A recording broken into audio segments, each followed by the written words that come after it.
Senior صحافی اور سیاسی تجزیہ کار مطیع اللہ جان نے کہا ہے کہ مسلم لیگ نون کے قائد سابق وزیر اعظم نواز شریف کے ساتھ باقاعدہ ہاتھ ہو گیا ہے۔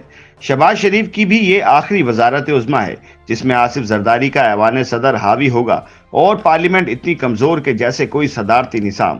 خیبر پختونخوا کے علی امین گنڈا پور سے پنجاب کا شہباز شریف نہیں، سندھ کا سربراہ ریاست ہی ڈیل کر سکے گا۔ اس کے بعد نواز شریف کبھی وزیر اعظم نہیں بن سکیں گے اور نون لیگ کبھی حکومت نہ بنا پائے گی۔ اپنی ایک تحریر میں مطیع اللہ جان لکھتے ہیں کہ نواز شریف کا وزارت عظمیٰ سے دستبرداری کا فیصلہ در حقیقت قومی اسمبلی اور عملی سیاست سے بھی پیچھے ہٹنے کا آغاز ہے۔ لگتا ہے ان کی زندگی کے دو ہی مقاصد تھے، ایک پاکستان کو ایٹمی طاقت بنانا اور دوسرا مریم بیٹی کو وزیر اعلیٰ پنجاب بنانا۔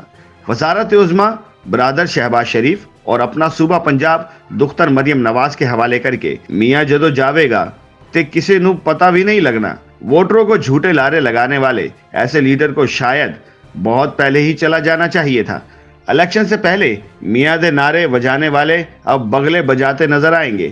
وہ صفحہ اول کے سرخی نما وزیر اعظم نواز شریف کے اشتہارات نے بچے کچے متوالوں کو ووٹ کے لیے باہر تو نکالا، مگر اب انہیں دوبارہ پٹواری ہونے کا احساس ہوگا۔ نون لیگ کے ووٹروں کو اگر یہ پتا ہوتا کہ نواز شریف حسب معمول صرف پکی پکائی واضح اکثریت پر اقتدار سنبھالیں گے تو وہ گھروں سے شہباز شریف کو وزیر اعظم بنانے نکلتے۔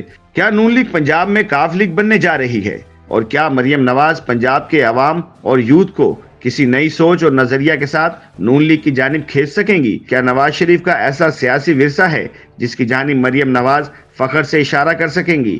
اس سے پہلے کہ اب کوئی اور نواز شریف کو نکالتا، میاں صاحب خود ہی پتلی گلی سے نکل لیے۔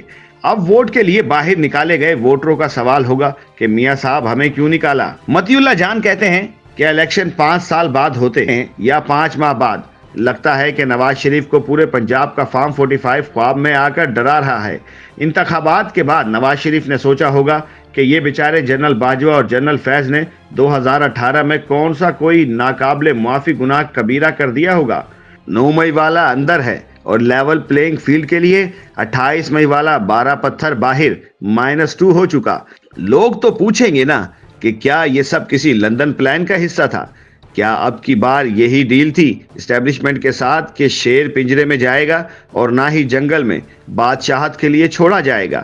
جیل اور اقتدار دونوں میں واپسی نہ ہوگی اور اس کے بدلے اس کی بیٹی کو وزارت اعلیٰ اور بھائی کو وزارت عظمیٰ کی نوکری پر رکھ لیا جائے گا۔ مطیع اللہ جان کے مطابق نواز شریف کے سیاسی منظرنامے سے کھسکنے کی ایک اور وجہ بھی ہے۔